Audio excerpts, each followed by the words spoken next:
On the day I was supposed to feel like the luckiest man in the world, I found myself standing in a hospital room in Houston, equal parts exhausted and hopeful, trying to wrap my head around what it meant to finally be a dad.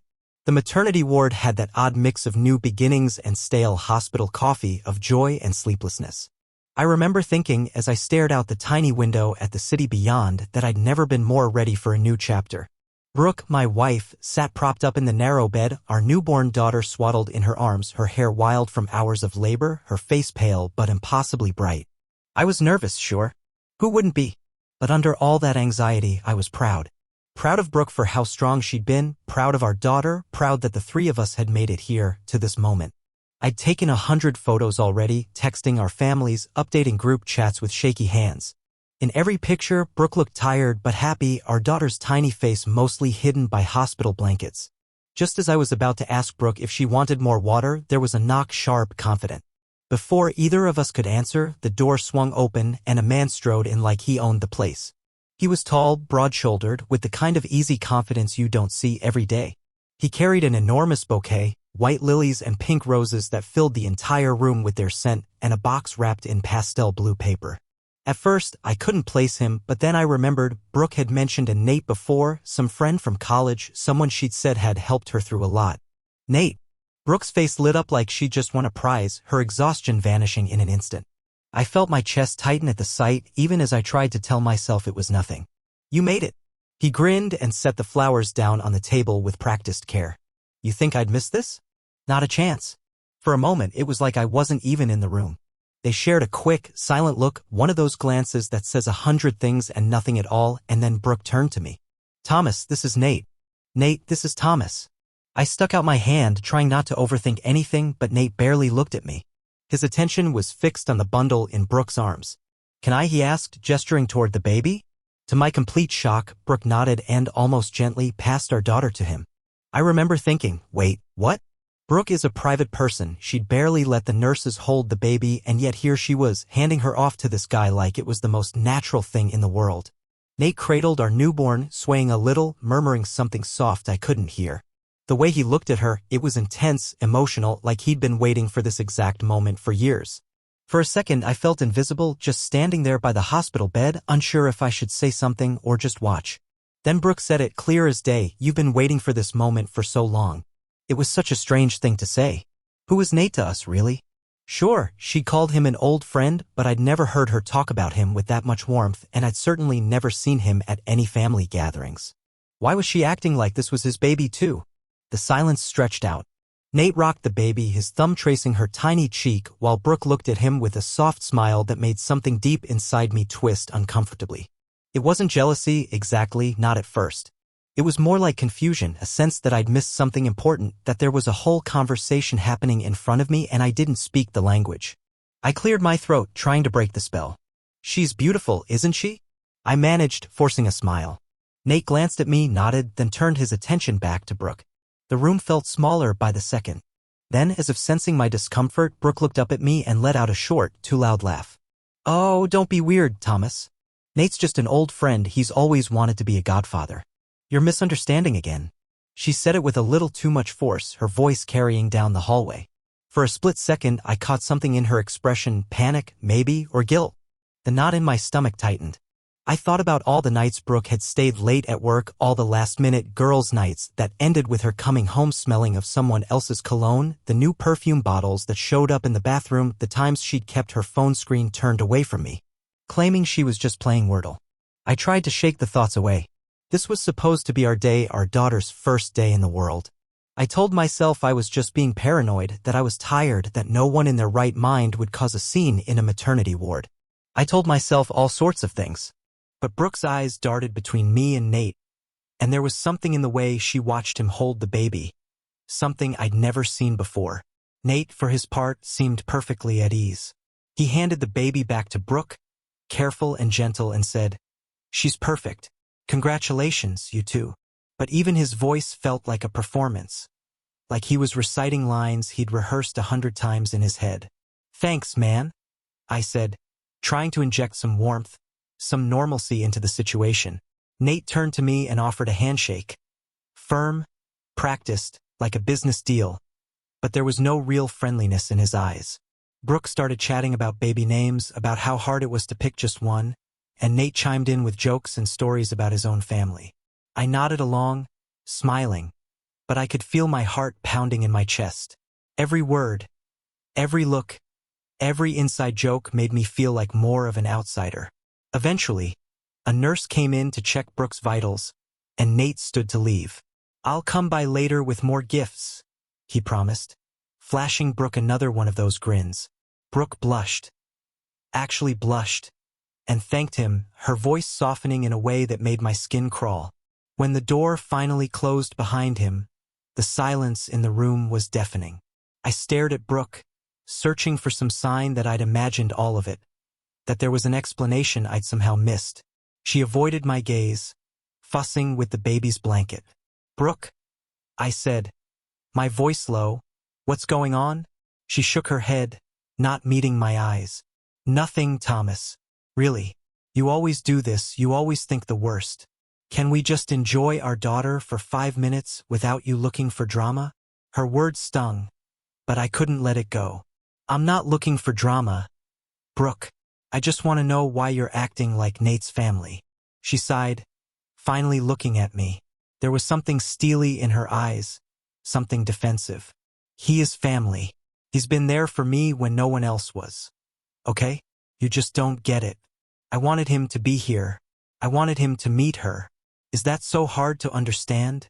I nodded slowly, biting back everything I wanted to say.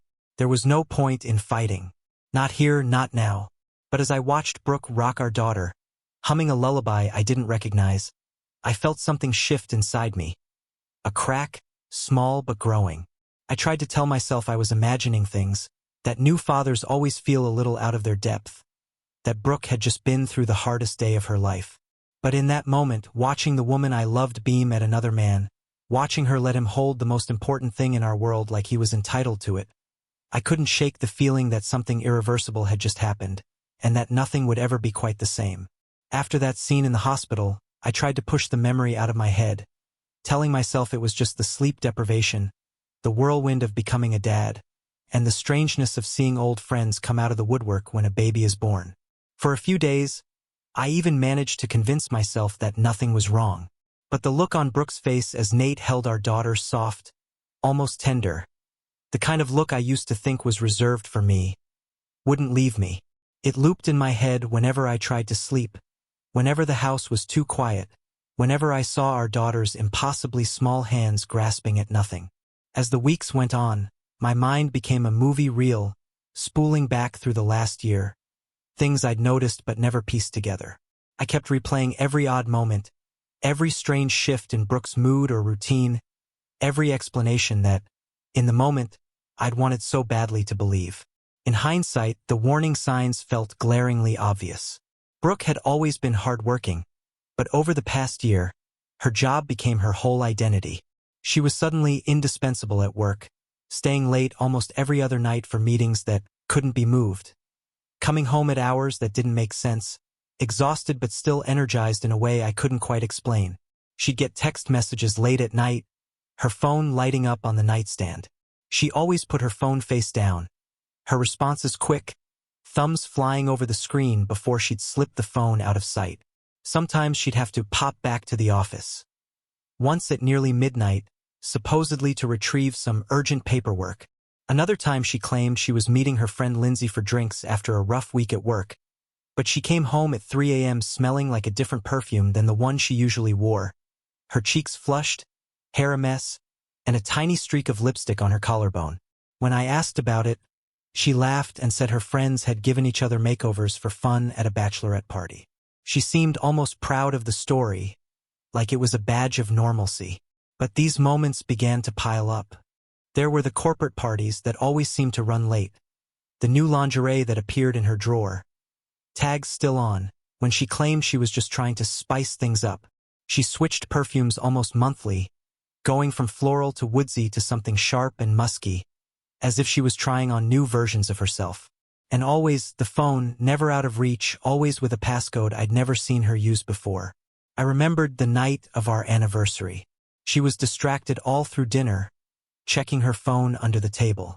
After dessert, she announced that her team was celebrating a big deal and that she'd just pop out for one glass of wine. I stayed up waiting for her, dozing in and out on the couch. She came home at nearly 2, giggling softly to herself. The next morning, a photo popped up in a group chat. Brooke, drink in hand, standing with a small group of colleagues. In the background, barely in frame, was Nate. I remembered the jolt in my stomach when I realized he wasn't supposed to be at that office party. She hadn't mentioned him once. All of these memories seemed to rise up at once, swamping whatever hope I had left. I found myself analyzing every word, every look, every moment from the past year, like I was detective in my own life, hunting for evidence in the mundane. Brooke became even more protective of her phone, changing her passwords, locking her laptop. She'd slip out of bed in the early morning to call her mom, but I'd hear her voice in hushed tones, laughter that faded whenever I came into the room. She started running errands late at night, sometimes returning with nothing but a single bag of groceries and an excuse about needing fresh air. But it wasn't just her actions. It was the way she looked at me, sometimes distant, other times almost apologetic. When I asked about her day, she'd give short, vague answers, then pivot to asking about mine, as if to avoid scrutiny. I told myself maybe this was what happens when two people are overwhelmed with a new baby. But deep down, I knew something bigger was going on. One evening, after I'd put our daughter to sleep, I found Brooke in the bathroom, sitting on the edge of the tub with her phone in her lap. She jumped when I walked in, clutching the phone to her chest. "You scared me," she said, voice tight. "I was just reading an article." But her hands shook as she set the phone down. I tried to brush it off, but when she turned away, I saw a new message pop up on her lock screen. "Nate, you up?" She caught me looking, her face flushing. "Work stuff," she mumbled, grabbing the phone and disappearing down the hall. I started to doubt my own instincts. I'd always prided myself on being trusting, on giving Brooke her space, on not being the jealous type. But now, every little detail felt suspicious. I found myself going through old photos, checking timestamps on social media, looking for patterns. Why did Nate's name keep popping up? Why did Brooke talk about him with such fondness, but never with any specifics? Why was he there the day our daughter was born, before even some of our family? Sometimes I thought about just asking her straight out, "Is there something you're not telling me?"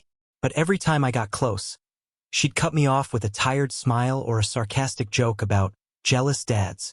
She'd lean in, kiss me on the cheek, and say, "Don't be silly, Thomas. You know you're the only one for me." But in the quiet moments when she thought I wasn't watching, the mask would slip. She'd sigh, stare off into space, her phone clutched tight in her hand. She seemed lost in a world I wasn't part of anymore. It hurt more than I wanted to admit. It wasn't just suspicion anymore, it was grief. Grief for the marriage I thought we had, for the person I thought Brooke was, for the family I thought we were building. I kept waiting for a sign that things would go back to normal, that I was just overreacting. But the evidence kept mounting, whispering that everything was about to change. And beneath all of it, one thought echoed in my mind. Maybe I already knew the truth. I just wasn't ready to face it. The doubt wasn't a whisper anymore. It was a roar.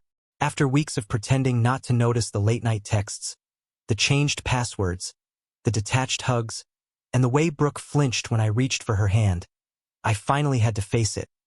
Something was broken between us, and no amount of hope or denial was going to fix it. What I didn't expect was for the truth to walk straight up to me. It happened on a Sunday afternoon. I was home alone, rocking our daughter to sleep in the living room, the TV playing quietly in the background. Brooke had gone out for a Target run, though by now, I knew better than to believe it was just about diapers and formula. I tried not to think about where she really was. I tried to stay focused on the tiny, perfect person in my arms, her soft breaths against my chest. That's when my phone buzzed.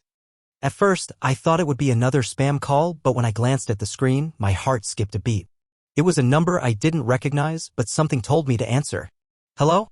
I said, keeping my voice low so I wouldn't wake the baby. There was a pause and then a man's voice, low, nervous. "Thomas?" "Yeah," I said warily. Who's this? It's Nate. My blood turned to ice. I know this is probably the last thing you want, he continued, but we need to talk. Face to face. Please. For a second I couldn't speak. My mouth went dry, my mind spinning. Nate? The man who had shown up at the hospital like he belonged. The man Brooke insisted was just an old friend. The man who had been lurking at the edges of my marriage for longer than I cared to admit. Why? I managed to croak out. Because, Nate said, voice thick with something like guilt, you deserve the truth. I wanted to hang up. I wanted to throw my phone across the room and pretend this conversation wasn't happening. But something in his voice, something broken, raw, kept me rooted to the spot. Where? I asked. We agreed to meet at a coffee shop a few miles from the house. I left the baby with my sister, who'd been visiting for the weekend, making up some excuse about a work emergency. As I drove, my hands shook on the steering wheel. I didn't know what Nate was about to tell me. But deep down, I knew it was going to destroy whatever scraps of denial I still had left. When I walked into the coffee shop, Nate was already there, sitting in a booth near the window. He looked worse than I remembered, like he hadn't slept in days. His eyes were bloodshot, his hair messy, his hands fiddling with a coffee cup he hadn't touched. He stood when he saw me, but I didn't offer a handshake. I just sat down across from him, arms crossed, heart hammering. Talk, I said. He took a deep breath. I'm sorry, Thomas. I'm really sorry. I never meant for any of this to happen. I didn't say anything. I didn't trust myself to. It's been going on for a while, he said finally. Brooke and me. Longer than you probably think. My stomach dropped. I clenched my fists under the table. How long? I asked, my voice low, deadly. He winced. About a year. Maybe a little more. A year. My mind raced. A year ago, Brooke and I were talking about trying for a baby. A year ago, we were house hunting. A year ago, I thought we were closer than ever. I wanted to hit him. I wanted to scream. But somehow I stayed still. Nate went on, words tumbling out in a rush. It started. God, I don't even know how. We ran into each other at a conference. Had a few drinks. She told me she was feeling lost, that you two were growing apart. I should have walked away. I should have told her to go home. But I didn't. And one thing led to another and... He trailed off, unable to meet my eyes. I leaned back, staring at the ceiling. Part of me was surprised, but another part, the part that had been gathering evidence in the back of my mind for months, felt almost numb. I'd known, and I hadn't wanted to admit it. There's more, Nate said, voice even quieter now. Of course there was. She's planning to leave you, he said. She told me after the baby was born, once things settled down, she was going to move out. She wanted us to be a family. The world tilted on its axis. I pictured Brooke sitting in that hospital bed, handing our daughter to Nate like he was already part of our lives. I thought of the way she said, you've been waiting for this moment for so long. It all made a sick, terrible kind of sense. And the baby? I asked, my throat closing up. Was that part of the plan? Nate hesitated. She said she wanted you to think everything was fine. She said she wasn't sure. But she wanted me to be part of her daughter's life. That's why she pushed so hard for me to be around. I felt like I'd been punched in the gut. I stood up abruptly, my chair scraping back. Nate flinched but didn't try to stop me. I'm sorry, he said again, but it was a hollow, useless word. I walked out without looking back, the coffee shop door slamming behind me. When I got home, I didn't go inside right away. I sat in my car, staring at the house we'd bought together, the house where I thought we'd raise a family. The house that now felt like a stranger. I knew what I had to do. Later that night, after Brooke had fallen asleep upstairs, I went into her office. Her laptop was sitting on the desk, carelessly left open. The same laptop she never used to guard so closely. I hesitated for a moment, then sat down and started searching. It didn't take long. There were emails. Hundreds of them. Messages between Brooke and Nate, some dating back over a year. Plans to meet up. Jokes about me, about how clueless I was. Conversations about the future, about how soon it'll be just us. Pictures, too, selfies taken in hotel rooms, late-night *TS of flirty text messages, videos I couldn't bring myself to open. There was even a draft of a letter one Brooke had started writing to me. She never sent it. Maybe she never intended to.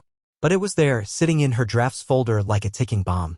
Thomas, I never meant to hurt you, but I can't live a lie anymore. Nate makes me feel alive in a way I haven't felt in years. I hope one day you can forgive me. Forgive her? I closed the laptop carefully, my hands shaking. It was over. I knew it. Maybe it had been over for a long time and I was just the last one to realize it. But if Brooke thought she was going to quietly dismantle our life and leave me holding the pieces, she was wrong. I wasn't going to sit back and let her tear everything apart without a fight. Not this time. I don't know how long I sat there in front of Brooke's laptop staring at that unsent letter. It was like looking at a car crash you can't tear your eyes away from, grotesque, inevitable, and horrifyingly real. Part of me wanted to smash the laptop, to tear the screen off its hinges and throw it against the wall. But a bigger part, the one that was starting to claw its way back from the wreckage, knew I needed to stay calm. Stay smart. Stay 2 steps ahead. I closed the laptop carefully, almost tenderly, as if I could somehow preserve the evidence without tainting it further. Then I went upstairs, crawled into bed next to Brooke's sleeping form, and stared at the ceiling for hours, listening to the rhythmic rise and fall of her breath. It was surreal, lying next to someone who had already decided to leave you, to betray everything you thought you'd built together while you pretended everything was fine. But I wasn't going to confront her, not yet. I needed to think. I needed a plan. The next morning I got up early. Brooke was still asleep, curled on her side facing away from me. I took a long shower, letting the scalding water pound against my skin like it could somehow scrub away the last 24 hours. But when I stepped out, the mirror was still fogged over, and my reflection still looked like a man who'd been gutted from the inside out. I spent the day making calls. Quiet, careful calls. I spoke with a lawyer, a woman named Marissa Cook, recommended by an old college buddy who'd gone through something similar. Marissa didn't sugarcoat anything, and that's exactly what I needed. First thing you need to do, she said, her voice brisk but not unkind, is protect yourself. Financially and emotionally. Gather all your documents. Bank statements. Mortgage papers. Anything you can think of. Make copies of everything. Got it, I said, scribbling notes furiously. And Thomas, she added, her voice softening slightly, prepare yourself. This is going to get ugly before it gets better. I hung up feeling both lighter and heavier at the same time. Lighter because finally I was taking action. Heavier because now there was no turning back. The next few days were a blur. I moved through the house like a ghost, collecting papers, backing up photos and emails, documenting everything I could find. Every time Brooke kissed me goodbye before heading to work, I had to clench my jaw to keep from flinching.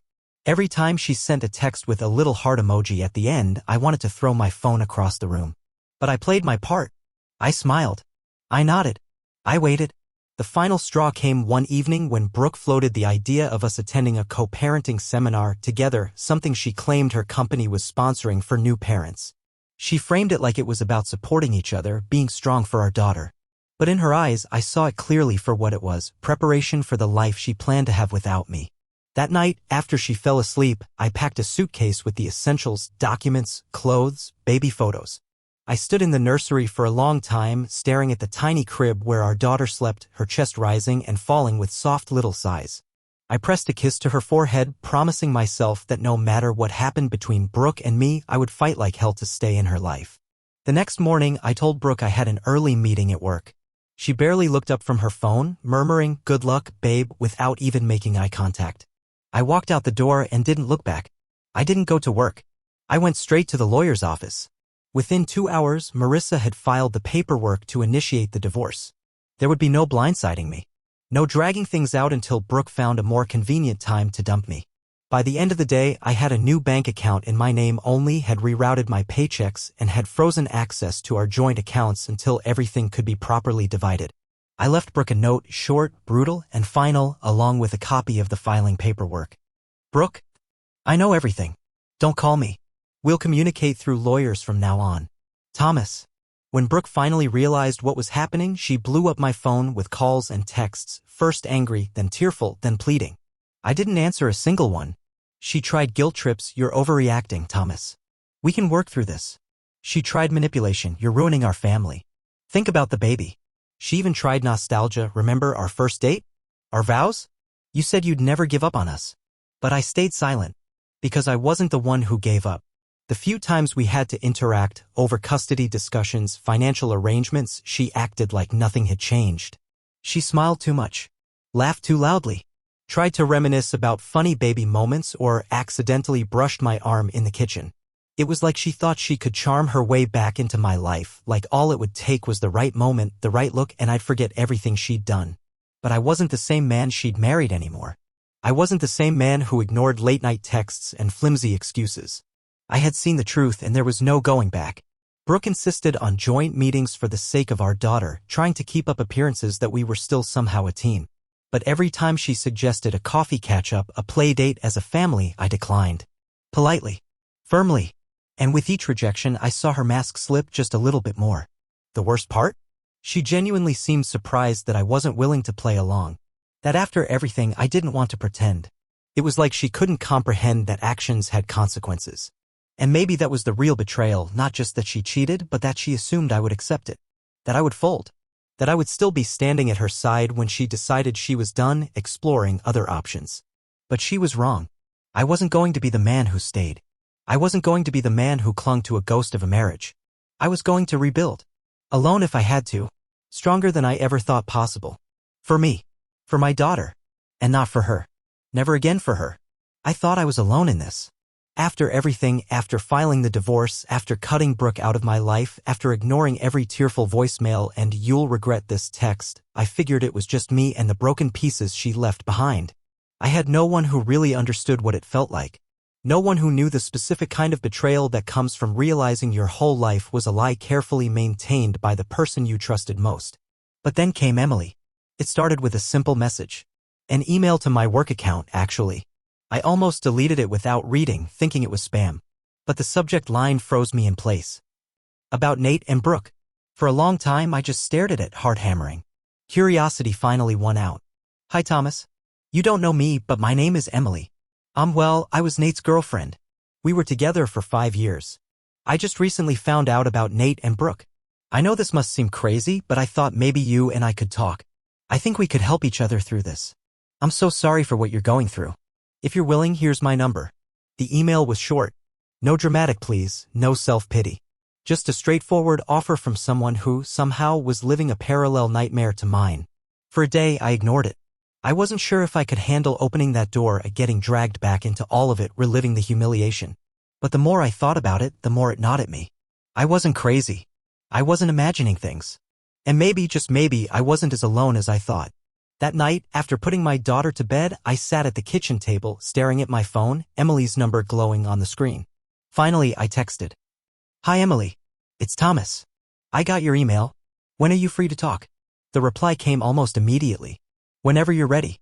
We agreed to meet the next afternoon at a quiet little coffee shop downtown, the kind of place where nobody would know us, where we could sit and speak without feeling like the world was eavesdropping. When I got there, Emily was already waiting, sitting at a corner table with a cup of tea cradled between her hands. She looked normal. Tired, yes. Sad, definitely. But normal. She wasn't the caricature of the other woman I had imagined in my darkest moments. She was just someone trying to survive, same as me. I approached the table and she stood, offering a small, tentative smile. We didn't hug, we barely even shook hands. It felt more like a truce between two shell-shocked soldiers. Thanks for meeting me, she said, her voice soft but steady.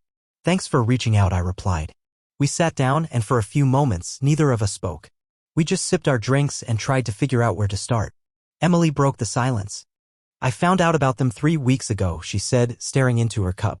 Nate was acting weird, distant, secretive. I thought maybe it was work stress. Then I found texts. Messages from Brooke. I nodded, feeling a sick twist of familiarity in my gut. I confronted him, Emily continued. He didn't even deny it. Just said he couldn't help how he felt. Said he and Brooke were meant to be together. The words hit harder than I expected.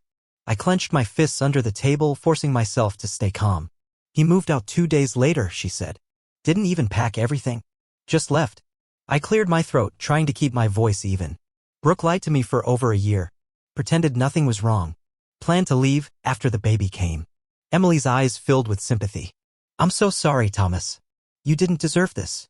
Neither did she, I thought. We sat there for a long time, trading war stories. Swapping the little details we had each pieced together, the timelines, the lies, the excuses that now seemed so laughably obvious. Every new revelation hurt, but it also stitched a strange kind of bond between us. A shared language only the betrayed could speak. It turned out that Nate had been juggling the two relationships for months. Whispering promises to Brooke while still living with Emily. Telling each of us what we needed to hear, keeping us both on the hook until he decided which life he wanted more. Emily showed me *TS of messages Nate had sent Brooke, messages where he mocked me, where he called me too boring to notice anything, where he joked about how easy it had been to fool me. I sat there in stunned silence, reading his words, feeling the rage rise like a flood inside me. Not just at Nate, but at Brooke too. She had laughed at those jokes. Played along. Lied to my face while building a whole other future behind my back. It wasn't just betrayal. It was cruelty. When I finally looked up, Emily was watching me carefully as if bracing for an explosion. But I didn't shout. I didn't cry. I just exhaled slowly and said, "We can't let them think they've won." She smiled for the first time, a small, fierce thing. "I was hoping you'd say that." That's when we started planning. Not revenge. Not something messy or cruel. Just the truth. Out in the open. No more lies. No more pretending. We decided we would confront them together. Not in private where they could twist the narrative or play the victim, but publicly in front of witnesses. Friends. Family. The people they had fooled for so long. We picked a date and a place, a family restaurant where Brooke and Nate wouldn't expect anything unusual. Somewhere neutral. Somewhere public enough that they couldn't run or hide. For the first time in months, I felt something close to hope stirring inside me. Not because I thought Brooke would apologize. Not because I believed Nate would show a shred of remorse. But because I wasn't alone in this anymore. Emily wasn't just another casualty. She was an ally. Someone who understood the depths of the betrayal, the way it seeps into your bones, the way it makes you question your entire sense of reality. Someone who, like me, wasn't going to quietly accept the role of victim. No. We were going to look them in the eye. We were going to tell the truth. And when it was over, when the dust settled, we were going to walk away, heads high, hands clean, and hearts slowly starting to heal. Not for them. Not for revenge. But for ourselves. The day of the meeting arrived faster than I expected. Emily and I sat together at a corner table of the family restaurant, a folder full of printed messages and photos tucked between us. My hands felt steady even as my heart thudded in my chest. Brooke and Nate arrived exactly on time. They walked in holding hands openly, shamelessly. For a second, I almost laughed. How easy it had been for them to slip into their new roles as if betrayal was just another chapter they could write together.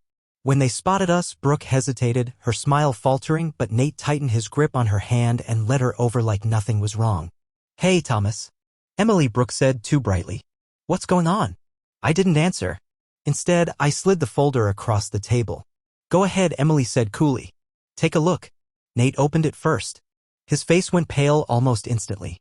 Brooke leaned in, and I watched the blood drain from her cheeks as she flipped through the pages, texts, emails, hotel receipts, **TS. Proof. All of it laid bare. Brooke looked up at me, her mouth opening and closing uselessly. "Thomas, please, I can explain." "Don't bother," I said. My voice was steady, almost detached. "I just wanted you both to see what you've built. To see yourselves the way we see you." Nate, to his credit, didn't deny it. He reached for Brooke's hand again, but this time she pulled away. For the first time, cracks showed in their perfect little fantasy. Emily stood, her voice shaking only slightly. "We're done here." I nodded. Without another word, we left them sitting there, surrounded by the wreckage of their lies, exactly where they belonged. After that meeting, it was like a door slammed shut behind me, and for the first time in months, I didn't feel the urge to look back. I moved in with my brother for a while, spending time with family, focusing on my daughter and rebuilding the parts of myself I hadn't even realized were broken.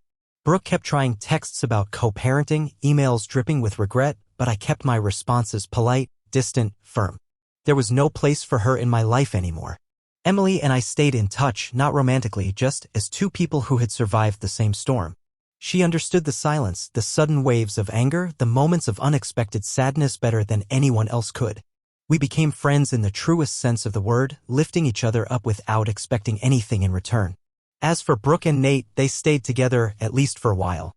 But from what I heard through mutual acquaintances, their relationship was rocky at best. Built on lies, how could it have been anything else? I don't hate them. Not anymore. That would give them too much space in my head. They made their choices and they have to live with them. Me? I'm finally free. And every day, step by step, I'm building a life that's mine and only mine.